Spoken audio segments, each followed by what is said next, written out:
Hello, it's me Shuaiba. ഇന്ന് ഞാൻ ഉണ്ടാക്കാൻ പോകുന്നത് ബസലക്കറിയാണ്.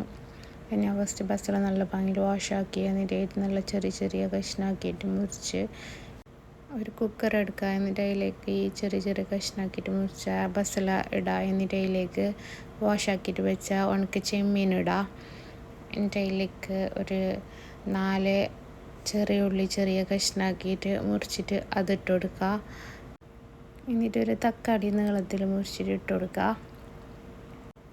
എന്നിട്ടൊരു പച്ചമുളക് നീളത്തിൽ മുറിച്ചിട്ട് 2 കഷ്ണാക്കിയിട്ട് അതിനെ ഇട്ട് കൊടുക്കുക. പിന്നെ ഒരു 1/4 കപ്പ് പരിപ്പ് നല്ല പാങ്ങിൽ വാഷാക്കിയിട്ട് അതിട്ട് കൊടുക്കുക.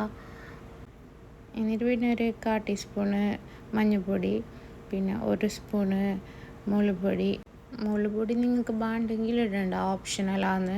പിന്നെ കുറച്ച് പിങ്ക് സോൾട്ട് ഞാൻ ഇവിടെ യൂസ് ആക്കിയത് അത്. പിന്നെ 1 ഗ്ലാസ് വെള്ളം കൂട്ടുക. ഞാൻ ഇവിടെ ഗ്രേവിയോടുള്ള കറി ആക്കുന്നതുകൊണ്ട് ഇത്ര വെള്ളം കൂട്ടി. നിങ്ങൾക്ക് ഇത്ര വെള്ളം വേണ്ടെങ്കിൽ വറവ് പോലെ ആക്കുന്നെങ്കിൽ വെള്ളം കുറച്ചാൽ മതി. എന്നിട്ട് ഇത് ലിഡ് ഇട്ടിട്ട് മൂടിയിട്ട് ഗ്യാസിൽ വെക്കുക. ഒരു 3 വിസിലെല്ലാം ആയിട്ടാകുമ്പോൾ അത് കുക്കായിട്ട് കിട്ടും.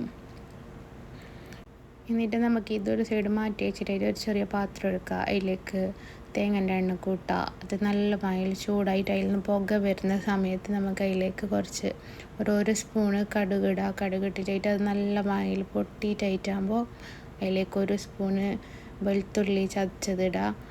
എന്നിട്ട് നേരത്തെ വേവിച്ച് വെച്ച ആ ബസലെടുത്തിട്ട് അതിലേക്ക് ഈ കടുക് പൊട്ടിച്ചത് ഇട്ട് കൊടുക്കുക. എന്നിട്ട് നല്ലോണം എല്ലാ സൈഡിലേക്ക് എത്തുന്ന പോലെ മൊത്തത്തിൽ അത് മിക്സ് ആക്കുക. എന്നിട്ട് നിങ്ങൾക്ക് വേണമെങ്കിൽ അത് ബോയിലാക്കുക. ഞാൻ ഇവിടെ ബോയിലാക്കിയിട്ടാണ് എല്ലാവർക്കും നല്ല വായിൽ മിക്സ് ആക്കിയിട്ട് അതിനെ സെർവ് ആക്കിയത്.